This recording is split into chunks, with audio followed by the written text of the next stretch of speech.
Hello, this is Eric Miskell on the show floor at IPC Apex 2025 in lovely Anaheim, California. My pleasure to meet first time in person with Audrey McGuckin. Audrey, Indeed, it's yes. a pleasure. Nice to meet you, ma'am. So nice to be with you, Eric. After all these years, so yeah. Listen, you got to present to the EMS Leadership Council here at IPC yesterday. Tell me about that. What was your message? How was that? How did that go? We had a fascinating experience yesterday. One of the things about the McGuckin Group is we have such deep expertise in EMS. So we know that people are focused on getting stuff done, driving for action, managing through all the complexity, trying to figure out the uncertainty. And we know that, and yet we decided to take the leadership to a place yesterday that they hadn't probably been before in their journey of leadership. So it was fascinating. Yeah, and leadership is a topic that I've studied for years too.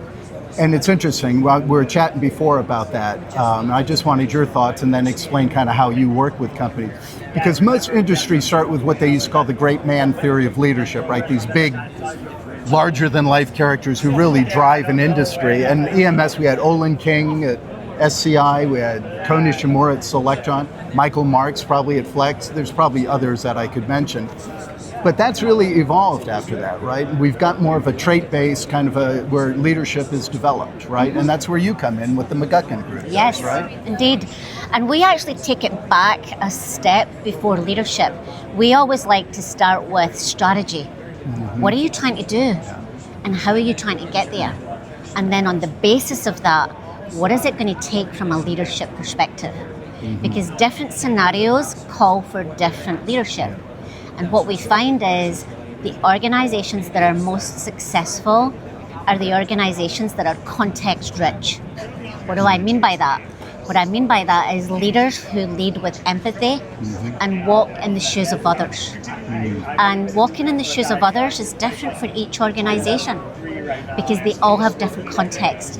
So that's principally how we like to approach it. Strategy first, leadership always. Okay.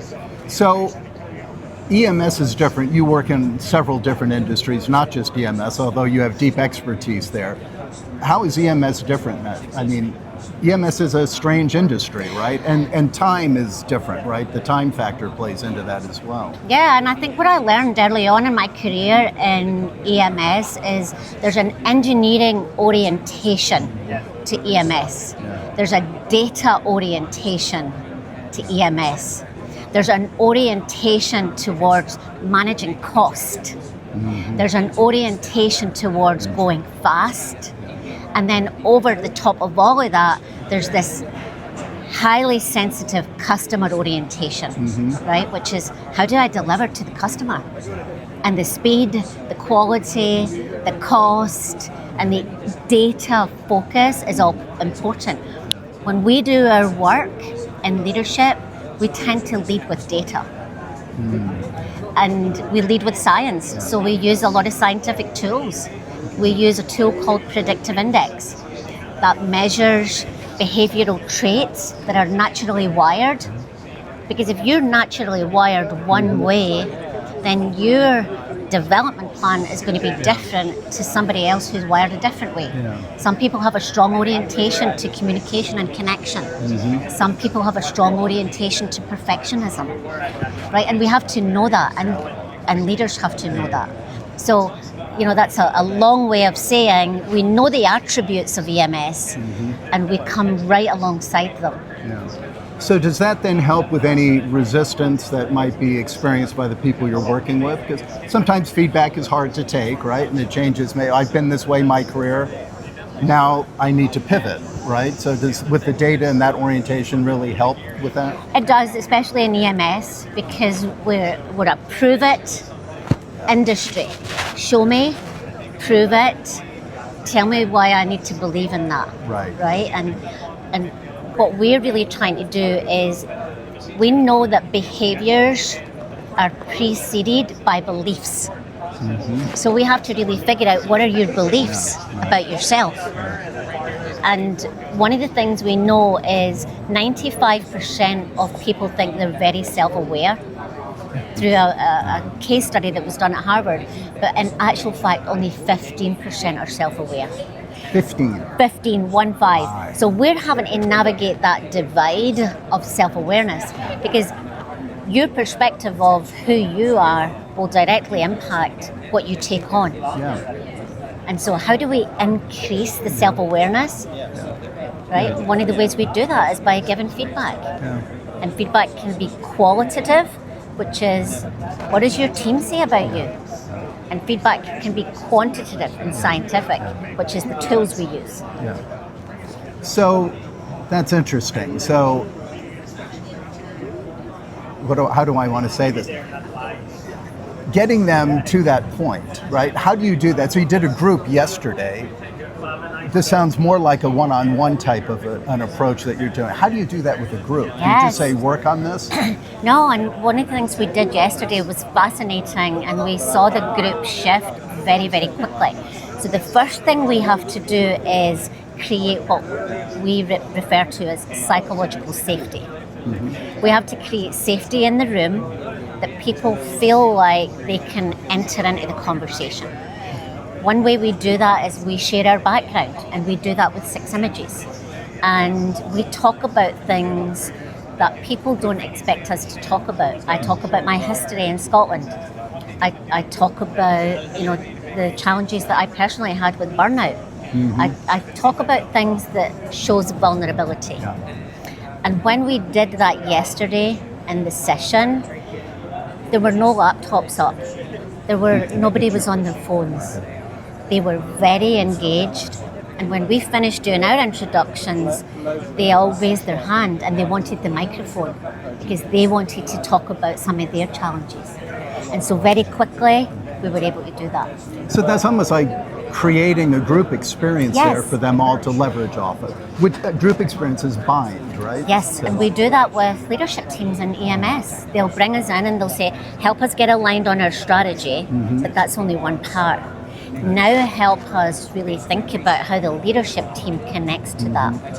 Yeah. Right? We talk about, there's still a war in the Ukraine. We have the California fires. We have the Florida, things that are going on there. Right. We have a change in presidency. There's a lot of big environmental things. There's the tariffs. There's supply chain. Then on top of that, people have personal things going on in their life. Exactly. And so if you can't lead in that context, you're not going to create connections. You're not going to create connection. I have to show up in a way that you feel like I understand where you are and where you're coming from. Okay. So you work, I love one of the things I've heard you say in several interviews about the fish rots from the head, right? And that really speaks to, because a lot of organizations are so, there's some top-down, obviously, that goes as flat as we try to make them, that stays around. Tell about that and kind of how you use that. Yeah, and when I was living in Asia, I had the amazing experience of working with a great leader in EMS. His name was T.P. Ewan, and he was the president of Asia for Jabil. And he really took me under his wing because I couldn't figure out how to get things done in China. And what he said is, Audrey, the fish rots from the head. And what I mean by that is it has to start at the top of the house. And so here's what we're going to do. We're going to go to every plant in China. There was 9 or 10 of them. And we're going to have a session with the functional management team in China. And I'm going to talk about what we're doing. And then if they hear it from me, then they will take it on. But if you try and go in and do this work at the middle of an organization, it doesn't work. So what that looks for a small EMS company is it's the CEO and their direct staff. But a 30 million, 100 million revenue EMS company. What that looks like for the tier ones and some of the bigger organizations is it might be at a plant level. We're doing a ton of work in Guadalajara, but that doesn't mean that we need to be at the CEO level. We just need to be at the top of the house in the plant. In the plant. Right? So it's the person that's got the decision-making authority, because if you start in the middle, it never works. You know, it's interesting because you say you learned that in Asia, but Asia's a different culture too, right? The way they approach things. How does the cultural aspect of where you're working globally, whether North America, Europe, how does that impact the work? It impacts it from the perspective of we have to have an understanding of the differences in country cultures. So we're fairly expert in that field because we've lived and worked in Europe, lived and worked in Taiwan, Asia, and the US and Mexico. So we have a really strong understanding of that. But what I will tell you is we went to Taiwan to do some work with an executive team in Taiwan, and some of our critics said the work you do is never going to work in Taiwan with that leadership team because there's too much vulnerability, there's too much openness, and it won't work. And here's what I will tell you.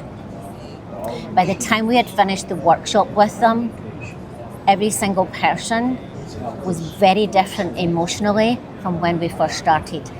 And many of the team members said, we will never be the same team again after this work. So you have to go in leading with curiosity and not making assumptions, but the techniques that we use still work the world over. Okay. That's fascinating. Now, another thing I want to touch on, I know you have, and I don't know what they are, you've referenced the 6 B's, right? And the one that I heard you talk about that I loved was the B for binding, because that's, to me, is the old HR, is the stay interviews, right, that you do with people, your key people, you know. So talk about that, how important that is. Yeah.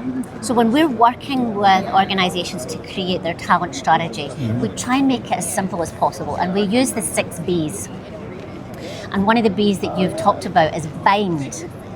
And I will tell you that that's one of the questions that we get asked most. So a different word for bind is retention. A different word for bind is less turnover. A different word for bind is how can I keep my great people. So in EMS, we know that one of the core jobs that creates value is a program manager. So if you don't have part of your talent strategy around binding your A-player program managers, you're going to lose share of wallet, and the value's going to go out the door. Now, people will then say, well, how do you bind program managers, A-players? How do you bind anybody in your organization? It used to be salary. It used to be compensation and benefits. It used to be the material things. It still is some of those things because the price of admission needs to be there. But the thing that makes a difference is the quality of leadership. You don't leave a company, you leave a leader. You don't join a company, you join a leader. We're helping a lot of organizations really think through what are the stay interviews. And a stay interview could sound something like, Eric, what would have to be true for you to feel like you can contribute to meaningful work? What would have to be true for you to feel like you want to come to work every day and do your best work? What would have to be true for you specifically? So then you see how you're starting to poke at what some of those things are. And then listen. The big thing that organizations fail to do is listen. And don't run it through HR. This doesn't need to run through HR. That's what I was going to ask. So you're coaching the leaders to do this with their A people, which makes it more meaningful, right? Exactly. And forgive me, I don't mean don't run it through HR. What I mean is this is not HR's job. This is my job to figure out how do I really connect with Eric? How do I make his experience meaningful? Because then he'll stay. Also, he'll go the extra mile. Absolutely. I love that part. And someday I'll find out what the other 5 B's are as well. And one last question, because we're talking about the connection. I talked to you a little bit about this. I'm fascinated by the intellect versus intuition, how intuition plays in. Because as a society, we value intellect over intuition. But intuition is still so powerful and such an important part. How does that play into your work?